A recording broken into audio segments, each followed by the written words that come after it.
Hey everybody, my name is Shibi. I'm an esports colorcaster and Celestial rank player in Marvel Rivals, and in today's video, I want to go over why being a strategist main actually sucks in this game. I want to preface this by saying this video isn't going to be on whether the strategist role is strong or weak in comparison to Duelist or Vanguard. We're not going to really get into any hardcore meta discussion necessarily. Rather, this video is going to be on the dissatisfaction and the overall lack of reward for choosing to be a strategist player in Marvel Rivals and what Netease can hopefully do to remedy that. I don't want to keep you waiting any longer, so let's just get into it. When I talk about there being a lack of reward for choosing to be a strategist player in Marvel Rivals, I think it's important to look at the overall game's history and the preferential treatment that Netease has for certain classes. Marvel Rivals released in December of 2024 with a 33-man roster. Since the game's launch, they have released 5 new duelists, 3 new vanguards, and 2 new strategists. It's very clear that Netease prefers to cater to the duelist class, and I'm sure it makes sense internally. Duelists are probably their most popular class in the game, they probably have the highest player base, and I'm willing to bet that duelist players spend the most money on skins. That's why Spider-Man has like 30 different skins. I'm obviously only half joking because Spider-Man is the most popular hero in the Marvel universe. It's just funny that he has like 20 different skins, and obviously they keep making more because I'm sure they sell and all the Spider-Man players, dump their whole wallet into that hero.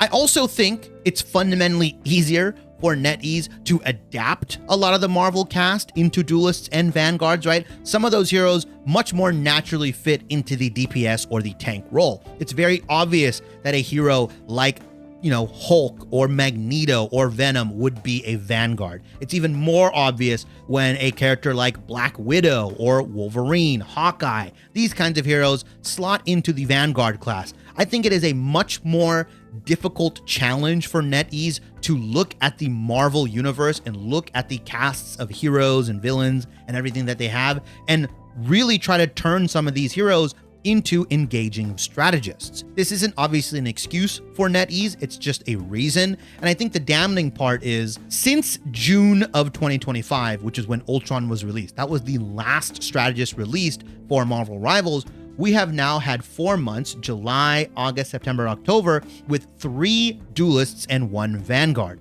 I'm willing to bet that they could have probably slotted in a strategist in between that release schedule. I don't want to completely derail the hero, development process, and I understand that Netease has some sort of plan that they have when they release these heroes.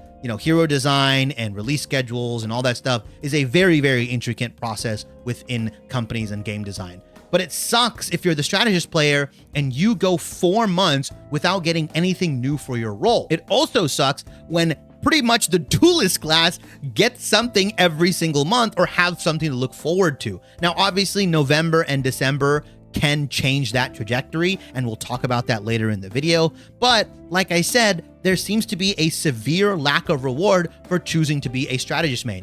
If you genuinely chose to be a strategist player in Marvel Rivals, you had Ultron, and then you kind of just stared at your keyboard, you stared at the game and said, well, what do I really have, right? You have Ultron, who unfortunately is just a DPS disguised as a support in some aspects. And I love that Netease tried to go a different route with him. And I think it ultimately kind of failed, but it sucks, right? Because you see all these cool heroes, Blade, Phoenix, Daredevil now releasing in October, and you're not really getting anything. So yeah, there is a lack of reward when it comes to being a strategist player. You don't really have anything to look forward to as of right now, and you're just kind of praying that November and December can give you some sort of back-to-back support releases that you have something to play, so you're not just stuck playing the same heroes all the time. Before we get into the rest of the video, I want to shout everybody out that's shown me so much love on this channel in the past couple of weeks. We had a 500 subscriber goal on my last video. You guys nearly knocked it out of the park, and I genuinely love just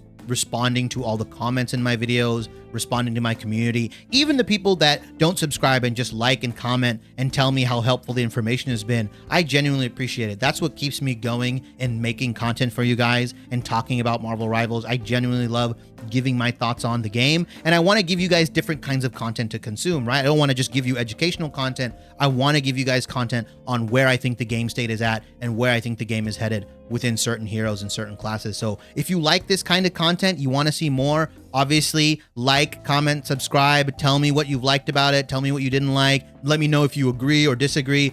I genuinely try to respond to everybody, and I really appreciate you guys, and I just wanted to take this time to especially shout you guys out. So let's get into the rest of the video. Now we get to talk about the dissatisfaction of actually playing the strategist role in Marvel Rivals, and I'm going to talk about something that you have probably heard multiple content creators talk about. You've probably heard myself talk about it on this channel. The homogenization of the support ultimates and turning them into giant circles / AoE healing ultimates reduces the amount of skill expression you have when pressing your big button.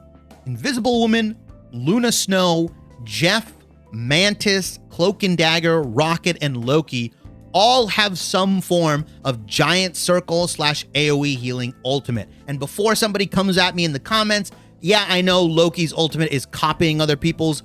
99% of the time, he's using it to copy one of the 6 other heroes that I mentioned. If you look at duelists and vanguards, on the other hand, they have a lot more creativity with their ultimates, not only in how they choose to use them, but also the varying ultimates that they have within their class and their heroes. If you look at vanguards, you've got Hulk ultimate, Magneto ultimate, Doctor Strange, all vastly different in what they're testing, right?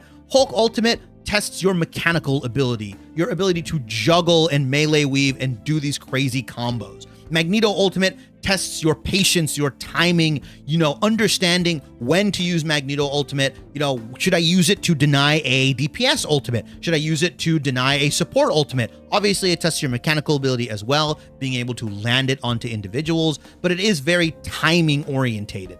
When you look at Doctor Strange ultimate, although 90% of the Stranges just jump up in the air and then jump down with the ultimate, you can get creative in how you use it, right? You can look to hide behind cover. You can look to go on top of a ledge and drop down on them. Once you start integrating your portal into the mix, that's when it becomes, really crazy. The possibility to become really insane, where you can use portal momentum to ult onto somebody, or you can drop down from the top with a portal and ult onto them. You get what I'm saying, right? When you go over to the duelist class, it's no different. The creativity on how some of these, duelists can use their ultimates, as well as the difference in their ultimates, is really interesting. Psylocke versus Bucky versus something like a Human Torch, they're all very, very different. Some of them have resets in their ultimates, execution points, all this kind of stuff. This isn't to say that the support design is inherently bad from Marvel Rivals. I think Invisible Woman truly shines when you can make conscious decisions on when to best use some of her more basic abilities. Using push to deny ultimates like Doctor Strange and Hulk feel very satisfying. Using pull to secure picks for your team also feels very satisfying. Supports have some of the coolest single abilities in the game. Things like Soul Bond, Terror Cape, Loki Lamps are all very impactful abilities that can change the course of a fight when used correctly.